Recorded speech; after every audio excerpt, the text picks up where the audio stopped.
দেবে। পাঁচটা মেয়ে তো চারটা বিয়ে হয়ে গেছে, আর শেষ ছোট মেয়েটা বাকি আছে। তাই মসজিদের ইমাম সাহেবের কাছে বলতেছেন, হুজুর দোয়া করেন আল্লাহ যেন আমার এই শাকনা মেয়েটা 16 বছর বয়স হয়ে গেল যেন বিয়েটা দিতে পারি। এরপর এর বিয়ে দিলে আমি কবরে মাটির তলে থাকি আর খাটের তলে থাকি, সেটা পরে দেখা যাবে, অন্তত মরে শান্তি পাইতাম। দেখেন এই লোকটা এখন বাঁচতে চাইতেছে শুধু তার মেয়েটা বিয়ে দেওয়ার জন্য। এটা কি কোন হায়াত হলো? এটা আপনি এই এই আশায় বেঁচে আছেন এটা মেয়ে বিয়ে দেবেন। এক লোক দৌড়াইতেছে, বুঝছেন? তা হুজুর বলতেছে, এই মিয়া দৌড়ান কেন? তো কই ছেলের বউ দেখতে যাইতেছে। তো এত দৌড়ানোর দরকার কি? কই আব্বা মরে যাইতেছে, মানে ওই লোকের বাপ ছেলের দাদা, কথা মিলতেছে তো? বুঝেন কিন্তু এত দৌড়ানোর দরকারটা কি? কই আব্বা অসুস্থ, কয়েকদিন বেডে বেহুশ হয়ে পড়ে আছে, যখনই হোশটা ফেরে তখনই কয়, আরে পুতার বউটা নাই দেখতে পারলাম না, পুতার বউটা না দেখে মরে যাইতে হবে। আরে এই বলে আর বেহুশ হয়। তা আমি দৌড়াইতেছি যাতে আব্বার অন্তত বিয়ে করে ছেলেটাকে বিয়ে করার জন্য পুতার বউটা দেখাইতে পারি। কেমন যেন মনে হইতেছে ওই বেটার মৌত শনিবার হওয়ার কথা ছিল, এখন শুধু পুতার বউটা দেখবে তো এখনো মরতেছে না। এত তার চাপ পুতার বউ দেখার জন্য, মনে এক কবরে তার সওয়াল করবে যে তোর পুতার বউয়ের নাম কি আর তার চেহারাটা কিরকম। কি বলেন, এর জন্য কি বাঁচবেন আপনারা? না, কথা কন না কেন? ওই জিন্দেগি চান যে জিন্দেগির মধ্যে বরকত আছে, যে জিন্দেগির মধ্যে বরকত, জিন্দেগির মধ্যে কোনো ইবাদত নাই, ওই জিন্দেগি কোনো জিন্দেগি না। যেই চোখের মধ্যে কোনো পানি নাই, ওই চোখ কোনো চোখ না। যেই জবানের মধ্যে কোরআন তেলাওয়াত নাই, জিকির নাই, ওই জবান কোনো জবান না। যে কানের মধ্যে কোরআনের তেলাওয়াত শুনে না, কোরআনের মাহফিলে শুনতে কথাগুলো শুনতে ভালো লাগে না, ওই কান কোনো কান না, ওই দিল কোনো দিল না। যে দিলের মধ্যে আল্লাহ আল্লাহ রাসূলের মুহাব্বত থাকে না। কথা বলেন ঠিক কি না? ঠিক। এই জন্য ভাইরা আমার, আল্লাহর নবী দোয়া করতেন, আল্লাহুম্মা বারিক লানা ফি রজব ওয়া শাবান। আয় আল্লাহ, আমাদেরকে আপনি রজব আর শাবানটাকে বরকতময় করে দেন। ওয়া বাল্লিগনা রমাদান, আর আমাদের হায়াতটাকে আপনি রমজান পর্যন্ত পৌঁছায় দেন, যাতে রমজানের রোজা রাখার মাধ্যমে আমরা আমাদের গুনাহকে ঝরাইতে পারি। সুবহানাল্লাহ। রজব শাবানে বরকত দাও, রমজান মাসে গুনাহ ঝরাও। রজব শাবানে বরকত দাও, রমজান মাসে গুনাহ ঝরাও। সপ্তাহ জুড়ে তুমি বরকত দাও, সপ্তাহ জুড়ে তুমি বরকত দাও, জুমার দিনে তুমি গুনাহ ঝরাও। রজব শাবানে বরকত দাও, রমজান মাসে গুনাহ ঝরাও। রজব শাবানে বরকত দাও, রমজান মাসে গুনাহ ঝরাও। বলেন আল্লাহুম্মা আমিন। আল্লাহুম্মা আমিন। সবাই রাজি আছেন তো? জি। রজব মাসে, রজব এবং শাবানে আল্লাহ আমাদের জীবনের মধ্যে বরকত দিয়ে দিক। চান কি চান না বলেন? চান। যে জিন্দেগির মধ্যে হালাল খানা নাই, সেই জিন্দেগি কোনো বরকতময় জিন্দেগি বলেন না। যে জিন্দেগির মধ্যে ওজনে কম দেয়, ওটা কোনো জীবন নয়। শুধু নামাজ পড়লে হবে না, রোজা রাখলে হবে না।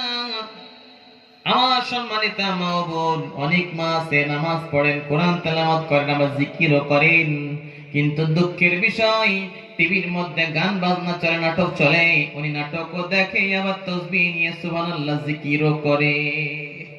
আছে না নাই বলেন? আছে।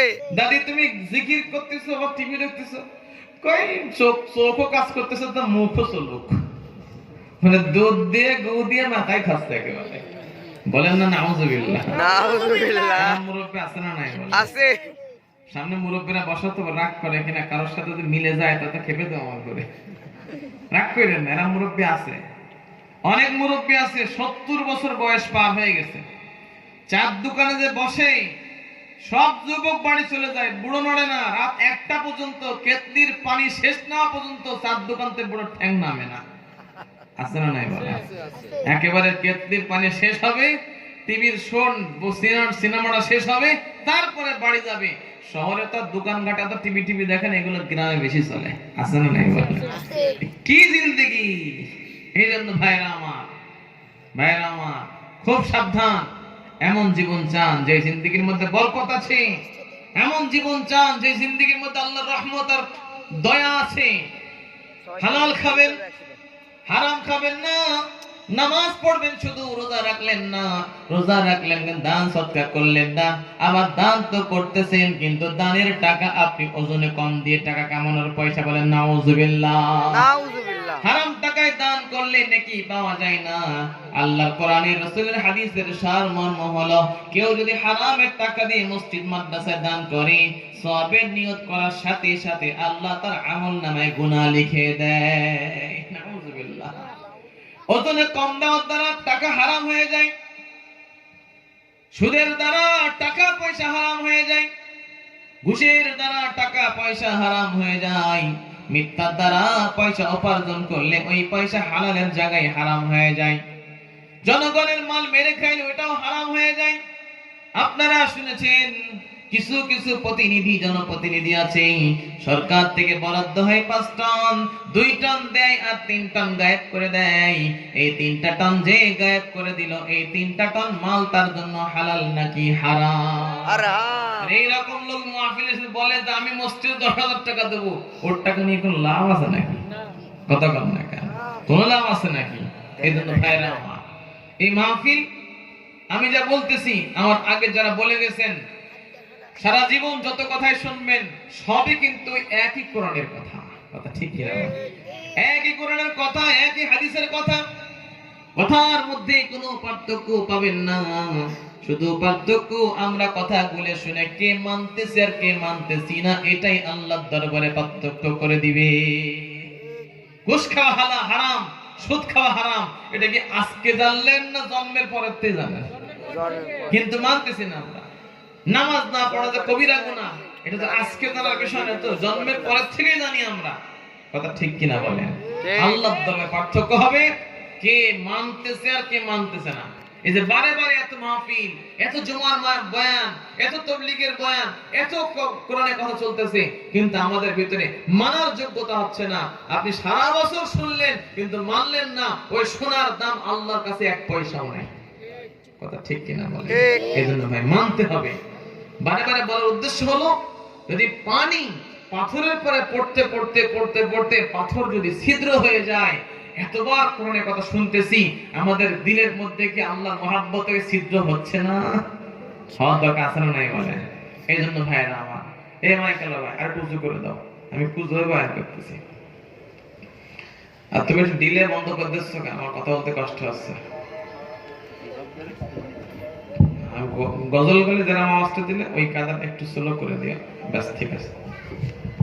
আপনাদের শুনতে কষ্ট হচ্ছে না তো ভাইরা? কথা বোঝা যায় তো?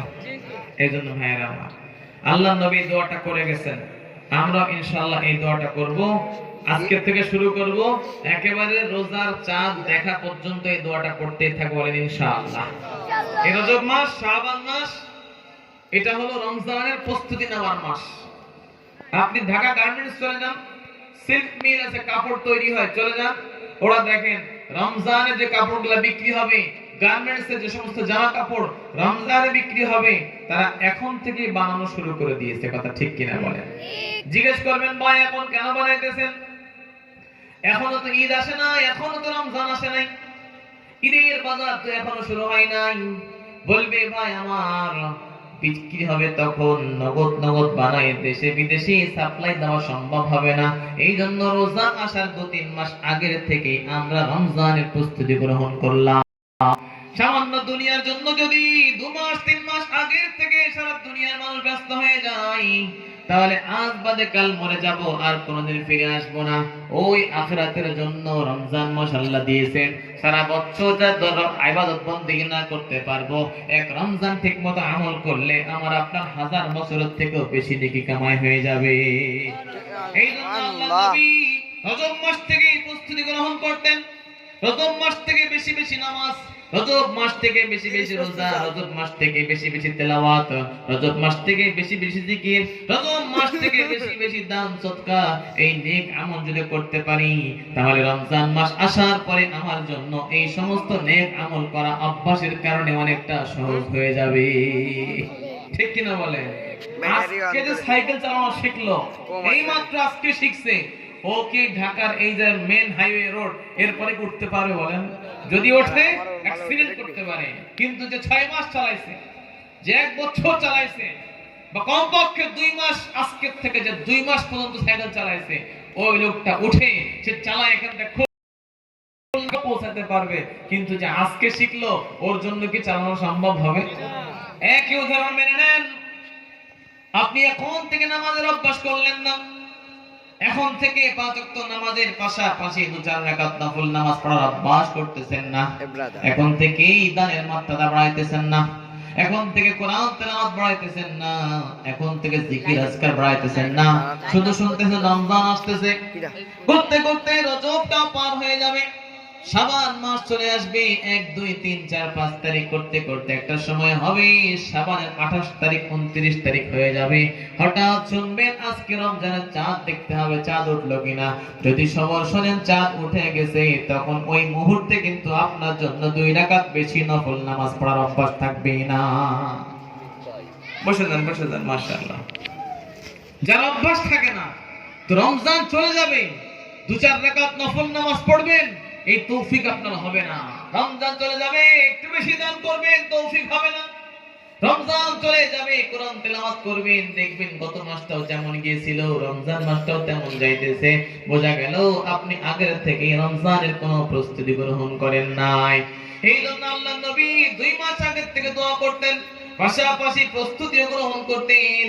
আয় আল্লাহ আমাদেরকে রজব আর শাবানে বরকত দিয়ে দেন, আর আমাদের হায়াতটাকে রমজান পর্যন্ত পৌঁছায় দেন, যাতে করে রমজানের রোজা রাখা আর তারাবির নামাজ পড়ে দোয়া জিকির তেলাওয়াত আর দান সদকা বেশি বেশি করে আল্লাহ জানো তোমার কাছ থেকে আমরা মাগফিরাত করাইতে পারি। হাফিজুল মাই ছোট ভাই। সুবহানাল্লাহ। সবাই প্রস্তুত থাকবেন ইনশাআল্লাহ? ইনশাআল্লাহ বলেন সবাই। এইজন্য ভাইরা, এই রমজান সাধারণ কোনো বিষয় নয়। এই রমজান পাবেন কিনা কোনো গ্যারান্টি নাই। হঠাৎ করে ডাক আসতে পারে, পারে কি পারে না পারে। মসজিদের মাইকে তার ঘোষণা, কালকে আপনারটাও হতে পারে। বলবে হুজুর আমারটা বা আপনারটা, আমারটাও হতে পারে, পারে কি পারে না পারে। এজন্য যাওয়ার আগেই আমাদেরকে আখিরাতের ব্যাগ বুসকা, কবরের সামানা রেডি করে রাখার দরকার আছে না নাই বলেন? সবাই বলেন আছে না নাই বলেন?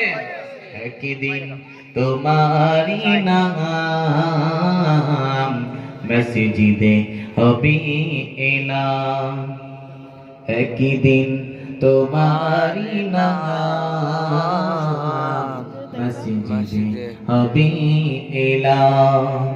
তৈরি থেকো, তৈরি রেখো কবরের মাল সামাল, একদিন তোমারি নাম মসজিদে হবে এলাম, একদিন তোমারি নাম মসজিদে হবে এলাম। ঠিক কিনা বলে? হতে পারে কি পারে না পারে? ডাক্তার বলেছে 3 মাস বাঁচবে না, যা খাবার খেয়ে নেয়। আমরা দেখতেছি 3 বছর হয়ে গেল, রোগী মরে না, 2 মাস পার হয় না, ডাক্তার মরে পগার পার হয়ে গেছে। ঠিক কিনা বলে? এই জন্য ভাইরা আমার, এই যে যুব সমাজের যুব কল্যাণ সমিতির উদ্যোগে মাহফিল দিয়েছেন, এখন থেকেই যুবকদেরকে প্রস্তুতি নেওয়া লাগবে। ডাক্তারদের জরিপ, আমাদের আলেমদের জরিপ আছে, সবথেকে বেশি দুনিয়াতে বাচ্চারা মারা যায়, তারপরে কিশোর কিশোররা মারা যায়, তারপরে যুবক যুবতী আরো কম মরে, বয়সকালে মাঝ বয়সের মুরব্বীরা কম মরে, আর যারা অধিক পরিমাণে বার্ধক্য হয়ে যায়, 70 80 90 100 বছর হয়ে যায়, এমন মুরব্বীর সংখ্যা সমাজে বহুত কম। তার মানে তার আগেই ফিনিশ হয়ে যায়।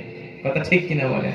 রাসূলুল্লাহ বলেছেন আমার উম্মতি মা বাইনা 60 ও 70, আমার উম্মতের হায়াত হলো 60 থেকে 70 বছর, ওয়া কলিলুম মা ইয়াতাজাওয়াজুন, আর এর থেকে বেশি যারা বাঁচবে ওদেরকে হাতের আঙ্গুলে গুনে রাখা যাবে যে আমাদের এলাকায় 70 পার করে মারা গেছে এরকম 5 জন আছে। তার মানে 50 জন 100 200 500 মারা গেছে, সব বাচ্চাকালে, শিশুকালে, যৌবনকালে, মাঝ বয়সে 40 বছর 50 বছর 60 বছরের মধ্যে ফিনিশ হয়ে গেছে। কথা ঠিক কিনা বলেন? এই জন্য ভাইরা আমার, আমরা থাকবো না দুনিয়াতে, সবাই আসছি যাওয়ার জন্য, কেউ চিরকাল থাকার জন্য আসে নাই। কিন্তু এটাকে আপনি মেনে নিতে কষ্ট হয়ে যায়। আজকে শুনতেছি কথা, দিলের মধ্যে লাগতেছে কথা তো ঠিকই, এজন্য নাক এখন জ্বলবে থেকে তো, আবার কালকে সকাল হয়ে যাবে, ঈশান তো যেমন নাক সারা জ্বলবে রাত তো। শিশির পড়ার কারণে সারা রাত ধরে ঘাসগুলা ভিজে একেবারে নরম হয়ে যায়, আবার যখন